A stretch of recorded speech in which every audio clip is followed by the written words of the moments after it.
Welcome back to the Healthy Chicago podcast, where local health professionals and their guests discuss the latest public health issues affecting Chicagoans.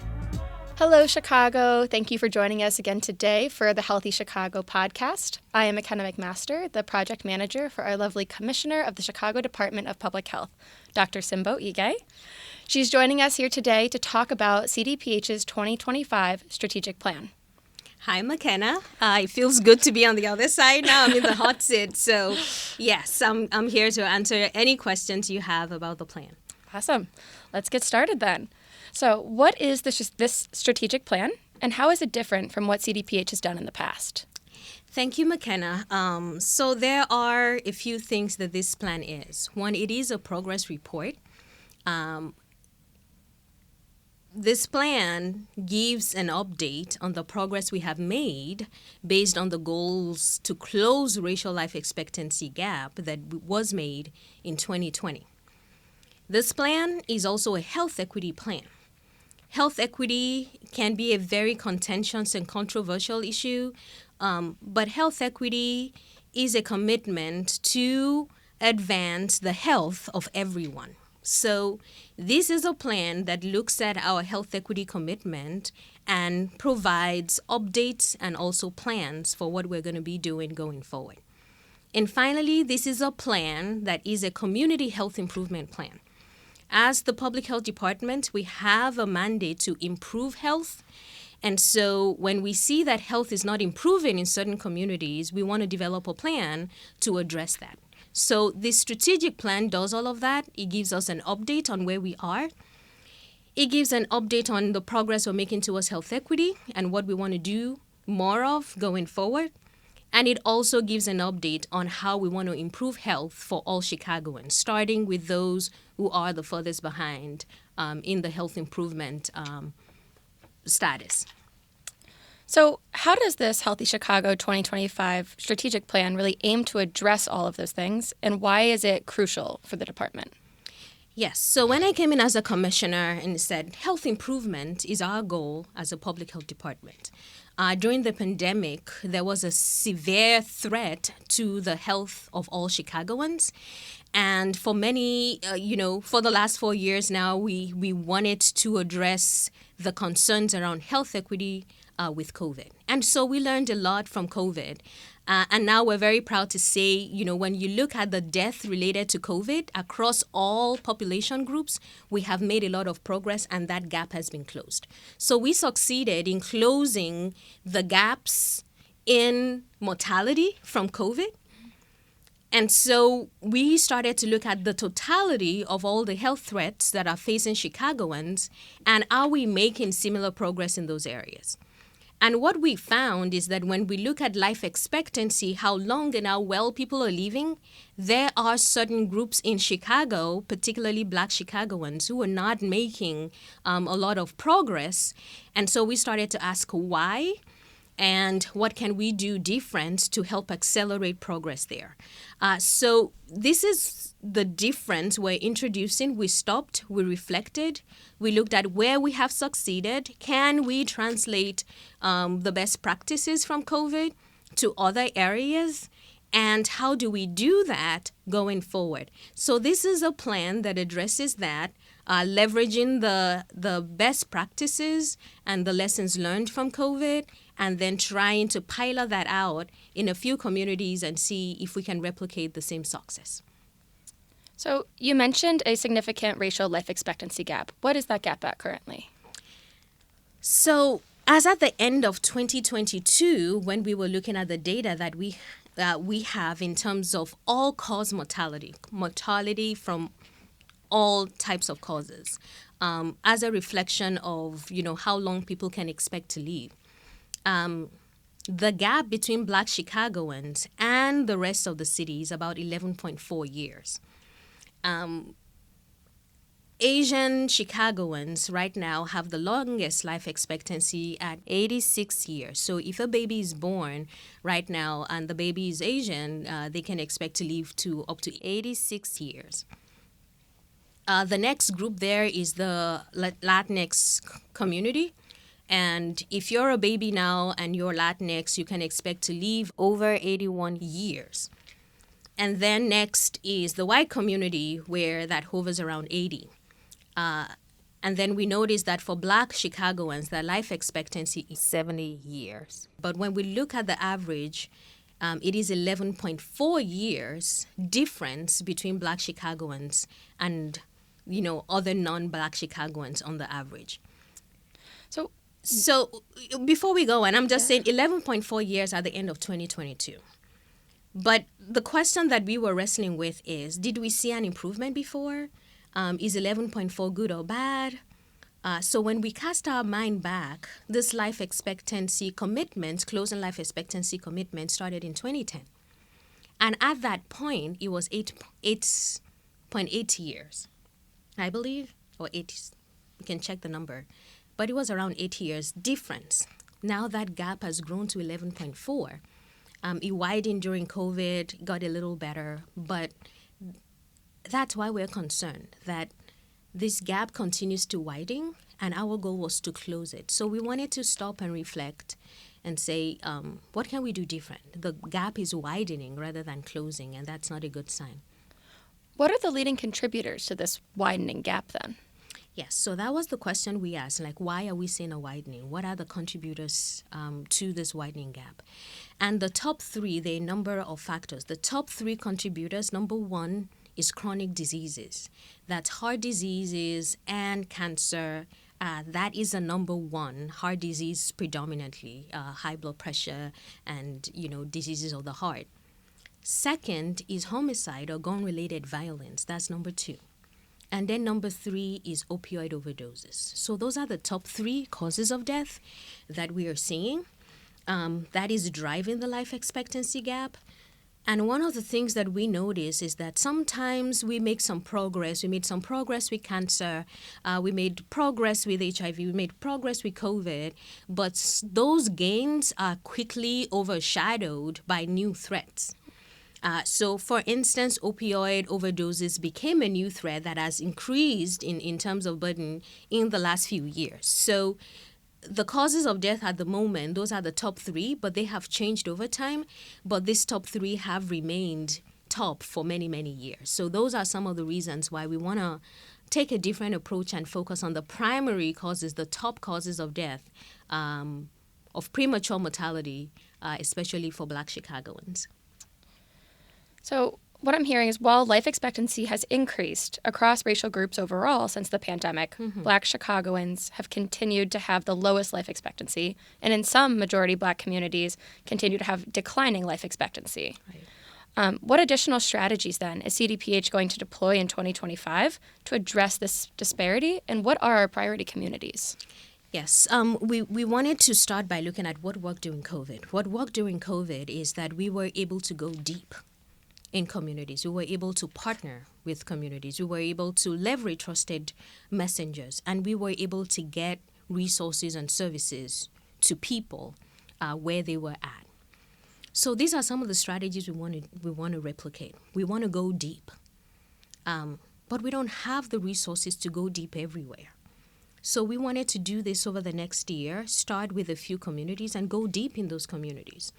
Go deep means we are able to provide services. We're able to engage the community around those services. We're able to build trust in those communities. We want to partner with communities to say, how can we ensure that the services you need to address heart disease, if you have it, is addressed? How can we interrupt cycles of violence in these communities? How can we address and reverse overdose death in these communities? And we've piloted some of those things a little. We have had a focus around gun violence with the mayor's People's Plan for Community Safety. And we have seen that in the communities where we focus on, we have seen a decline in violence. We also piloted that a little in 2024 with the opioid overdose over the summer.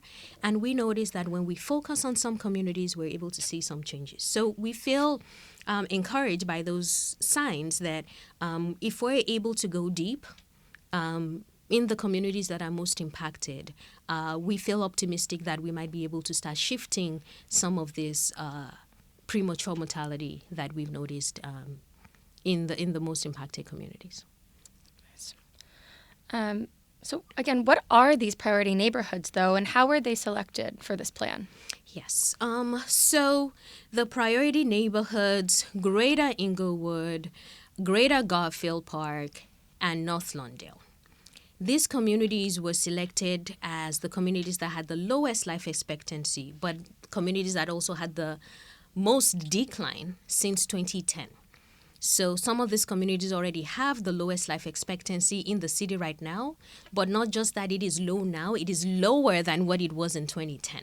So that's sort of how we selected lowest life expectancy and also the steepest declines. So when those two factors are present, those were the communities we selected. So this is different than what the department has done in the past. What does that mean for the rest of the Chicagoans who might not live in these priority communities? Yes, we want to focus on what works. And to be able to identify what works, we want to pilot this out in a few places and say, if we go deep in these communities with the limited resources that we have, can we document what works? And based on those lessons learned, how do we scale up? So we want to pilot this approach that layers all of our intervention, that we are not addressing one issue at a time. Like we're not just addressing COVID or flu, that we are able to address mental health and gun violence and opioid overdose in the same communities in a way that is deep and involves the community. And based on what we learned there, how might we be able to replicate that in other spaces as resources come our way? So we hope that other communities can benefit from the lessons that we are going to learn in this year in the communities where we are going to be piloting this approach. And we hope that other communities, we will carry them along in this process, can also implement the strategies that we are implementing in the communities outside of this 5. But we wanted to start with this 5 so that we can go deep. And then based on the lessons that we learn from this 5, we're able to scale up as resources come our way. So can you give me a specific example of what these communities might expect to see in 2025 when it comes to CDPH's intervention? Yes. So one example is this year, we know that there were some communities, these same communities that had the highest rates of hospitalization from COVID, highest rate of hospitalization from flu from last season. So this year, what we want to do different is how can we ensure that we can reduce hospitalization? And the strategy we have for doing that is the vaccines. We know that the vaccines is why we have now very low mortality from COVID. So how can we get vaccines to this community and engage the community to increase vaccination? So we've done that now starting August of this year, where we are in those communities doing several vaccination events.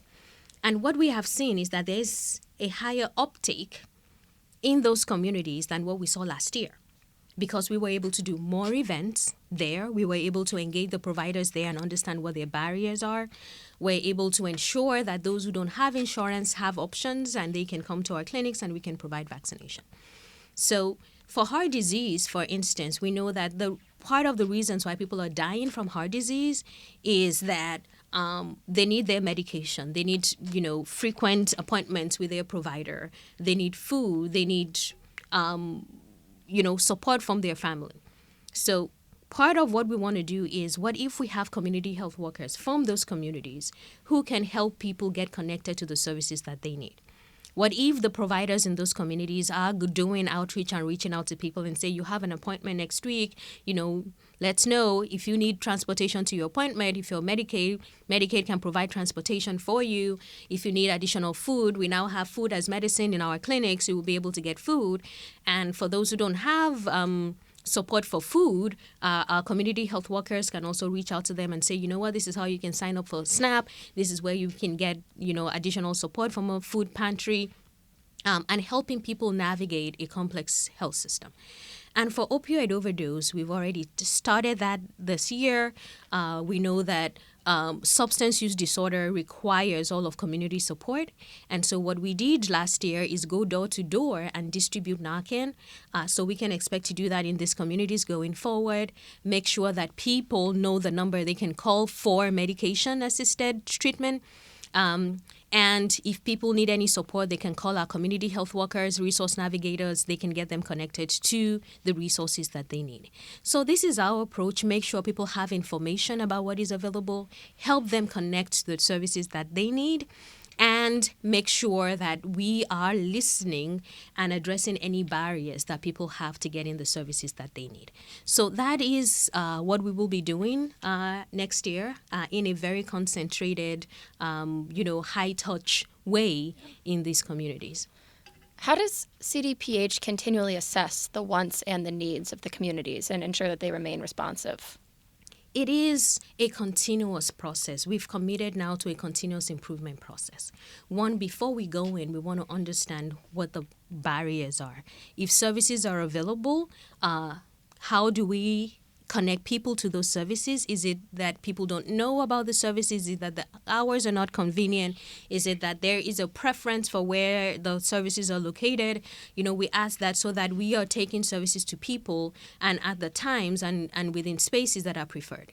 So, for example, we know that many people, have faith communities. We are partnering with faith communities now to get vaccines closer to them based on the feedback that we've heard. Now, when people have questions about the vaccine, I said, you know what, I don't really know why I need these vaccines. I've taken the vaccines before. Why do I need? We create spaces where we can answer these questions. So knowing that those who are 65 plus are the ones who are most likely to get sick from COVID, we created spaces with AARP. We work with senior centers to make sure that, older adults have access to information. And we also make sure that those we are partnering with community-based organizations on the ground who live and work in those communities, who know the language, who know how to connect, so that whatever they're hearing, they are incorporating in the work that they're doing every day. So this is going to be a constant engagement with the community, making sure that we are responsive to how communities want us to engage, and also making sure that we're listening to how we can address the concerns that they have. So that's sort of how we want to proceed. How is CDPH going to measure this progress and really, at the end of the day, determine whether or not it has been successful? Yes. So we have something that we call a theory of change, and it's a if-then statement. If we do this, then we expect this to happen. And based on the experiences we've had over time, our expectation is if we provide vaccination and people have preventive services, then, they don't die from COVID. So which then means we have to ensure that people are getting connected to their vaccines, so that if we provide Narcan to all households and everybody has access to Narcan, that way, then they don't overdose and die from an overdose. So our if statement is if we make services available, and if we make those services accessible, and if people know how to get connected to these services, and if we address their concerns about these services, and if we increase the uptake of these services, then we can prevent premature mortality. And so we will be tracking that progress, how we're providing services, how accessible those services are, what the uptake of those services are, and then we'll also be tracking the then.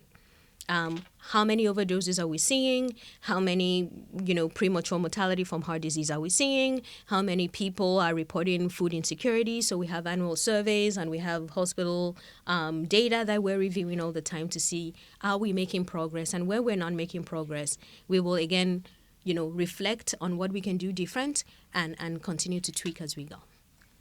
So this report is really about addressing premature morbidity and mortality in key areas that disproportionately impact the Black Chicagoans. Right. How can Chicago residents really be involved in this initiative, and how can they ask questions and provide feedback? Thank you. Again, this is leveraging some of the lessons we learned during COVID. During COVID, it was all of community approach. Faith leaders supported us, community-based organizations, teachers, everybody who could help translate and get information to communities was involved. And so we are calling on our partners again, to say, if you're in academia, if you're in a public health institution, if you work in a hospital, if you're a faith leader, if you have any remote interest in the health of people, you can be a part of this. We want people to have information about the services that are available to them. We want people to be able to navigate those services, because information is not just easily available. Not everybody's going to spend hours on the website trying to navigate things. So we need people to help get information to communities about what is available. And we need constant feedback about what the limitations and the barriers people have to accessing these services. For instance, we have a Family Connect program that does home visitation. These are public health nurses going to every home. Everybody who's a birthing parent in these communities are offered a home visit, so that we can come and measure your blood pressure and see what's going on. But only about half of those we offer these services to accept those services. So we want everybody to be able to support us in that messaging and say, yes, we are from government. Many people don't want government people in their spaces, or we don't trust you and all of that. But if you're benefited from those services, for instance, how could you help a new mother and say, you know what, I have benefited from these services. They came, they checked my baby, they showed me how to, place my baby. Maybe you can benefit from it. And this is what I mean by everybody can be a part of this. But that starts with making sure people understand these are the services that are available in our communities, and this is the purpose of those services. And everybody can participate in helping us get the word out so that people can use those services. So if the public has comments or questions about CDPH's 2025 strategic plan, because it impacts all Chicagoans, how can they get in touch with the department, and how will CDPH be responsive? Yes, we are going to put a full report on our website, the Healthy Chicago website. You're going to be able to see the 7 different action plans that we have developed for the communities we wanted to start the pilot with. So we are inviting questions and clarifications from the community, from all Chicagoans, so that we can respond to the questions that we have. We have a very short time here. We don't always have spaces to engage with community. So we want people to be able to look at that plan, and if there are questions that they have or areas that need clarification, we want to be able to respond to them. So there's going to be an email where people can send us, the questions that they have, and our promise is that we will review those questions, provide responses to them, and make those responses publicly available so people know, why are you doing this? How are you doing it? What does this mean? And how did you select this? And all of those kind of questions, so that people know how we develop this plan and what this plan means, etc. So we want people to please let us know if they have any questions about this plan through that email. And the plan is going to be posted on our website, and we will invite questions over 3 weeks and promise to respond to those questions. And I think the final question I have for you is, this sounds like a great initiative. How does CDPH going to remain accountable to themselves and to the residents of Chicago? Yes. This is a pilot. We want to learn from it, but we also want to be transparent to communities, what we are doing. So we start this process by sharing this with our Board of Health and saying this is the plan, and we will be reporting periodically to them the progress we're making. We have monthly steering committee at CDPH where we'll be reviewing in-house the progress we're making. We are going to be presenting our updates to the City Council, Health and Human Relations Committee, and saying this is the progress we're making. We are going to have, a dashboard where we'll be reporting on the progress we're making. All of the work that we do in CDPH is done with community partners. We have hundreds of partners who are delegates and working with us on this progress. We will periodically be convening them and sharing back the report and what we're learning with them. So we are going to be using many different opportunities to share updates on where we are and what we're learning and the progress we're making with, the public. So CDPH is really centering health equity with this initiative. Is there anything last you want to say to our viewers today about how everyone can get involved and really support this initiative? Yes. CDPH is a big department. We do a lot of initiatives. We do a lot of work. And I know that the concern that many people have is, does this mean that my community will be ignored? Does it mean that CDPH is not going to work in my community? And I want to reassure folks that no, that doesn't mean that. This is our health equity plan, which is a requirement that we have as a health department to look at how are we supporting the health of those whose health is not improving. So this is that plan.